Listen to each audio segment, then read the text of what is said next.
Hi, my name is Tish, and in today's episode, we will discuss how people-pleasing block you from your pleasure.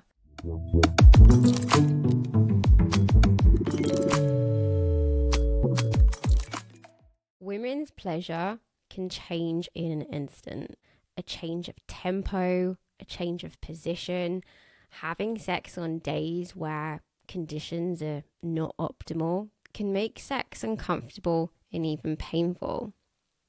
Hence, the ability to effectively not only communicate your needs, but your boundaries are paramount for maintaining pleasure. If you're not a female, but know a thing or two about people pleasing, then stick around. This episode will highlight ways that you potentially avoid your pleasure. So how might people pleasing disable our capacity to receive? The first thing that we can explore is communication. Communication is no good if you have poor listening skills, and listening skills aren't necessarily developed by listening to others, but listening to ourselves. Your capacity to hear someone else is directly correlated with your capacity to listen to your own inner knowing, your intuition. In previous episodes, I go into some depth of how you can begin to do that.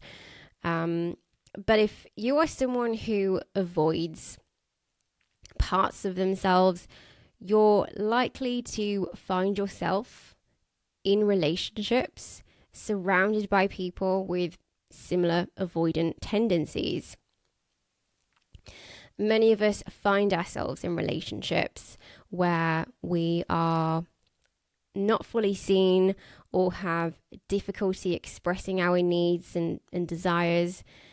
These relationships, these connections are usually echoes from the past, how we were met, or perhaps how we were unmet in childhood. So, for example, if you are in a relationship with a highly avoidant person, it's likely that one of your parents were highly avoidant, highly defensive. When you are too focused with defending your position, you likely have a tendency to feel attacked by other people's feelings or opinions. You're likely to take this personally, and this can make communication very difficult and even impossible. If you are currently in a relationship with an avoidant person, I would look to the places that you discount or avoid within. And this can be challenging to do. In our modern world, we are conditioned to look outside of us, look outside for comfort, for union.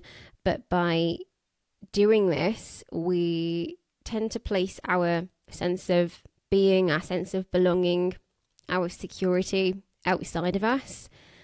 And this causes us to constantly seek validation externally, which then further serves as distraction, a way to avoid those limiting beliefs that may be blocking us from truly experiencing those intimate connections.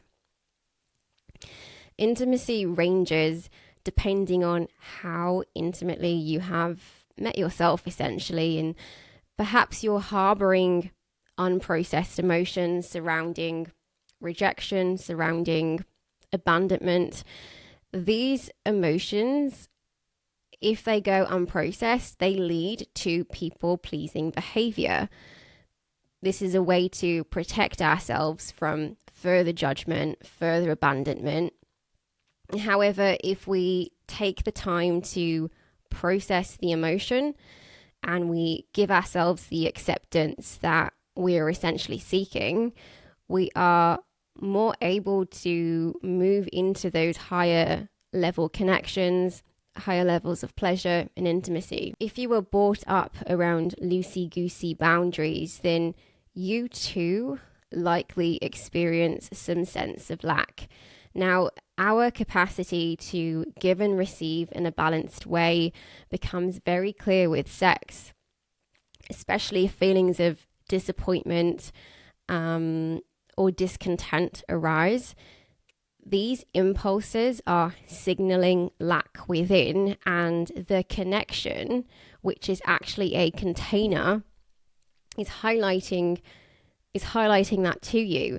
I speak a lot about how our relationships mirror to us the beliefs that we hold about ourselves.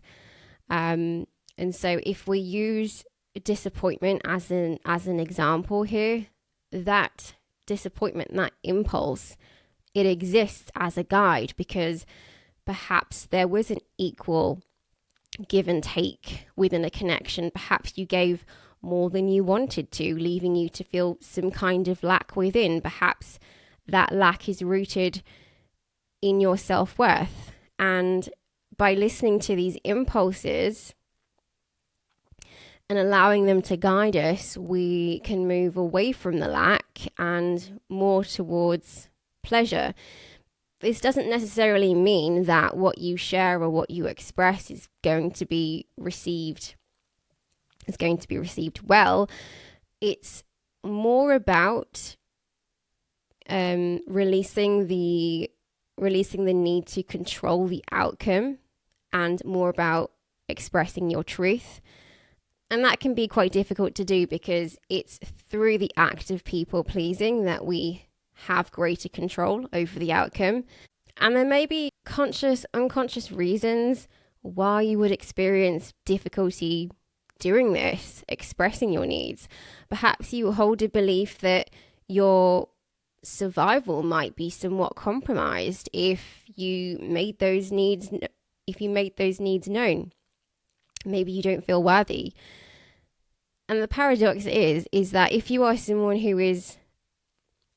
if you identify with people pleasing and you're someone who has difficulty declining certain requests, then you likely have a hard time accepting rejection, but ultimately accepting the choices of others.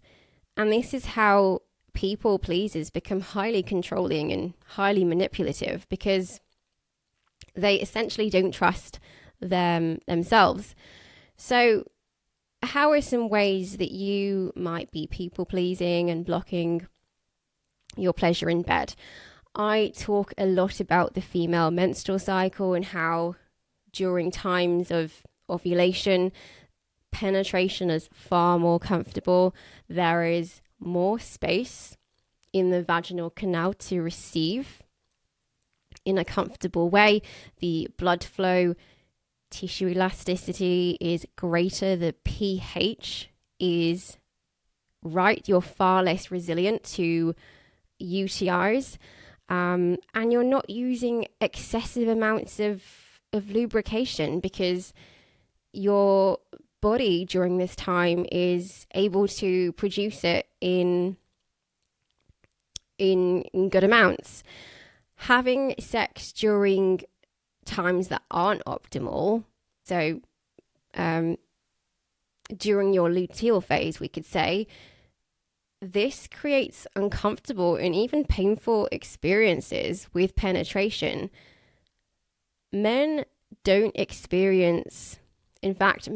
have hormones that regulate the readiness of penetration like females do, because they're not the ones receiving.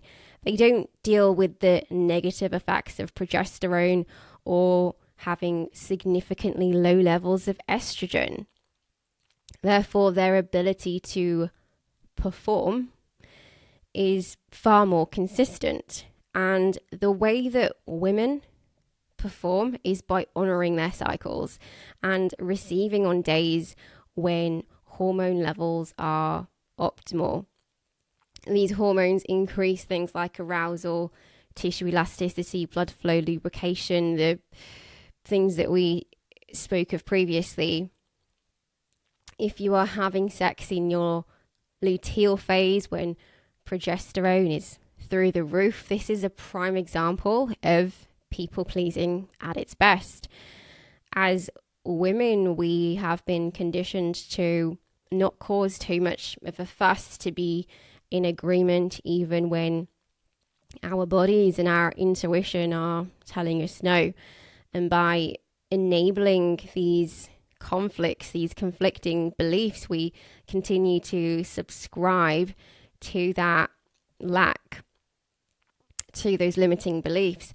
Many women disconnect from their bodies and sex because they carry a limiting belief about their self-worth and how much pleasure they are entitled to.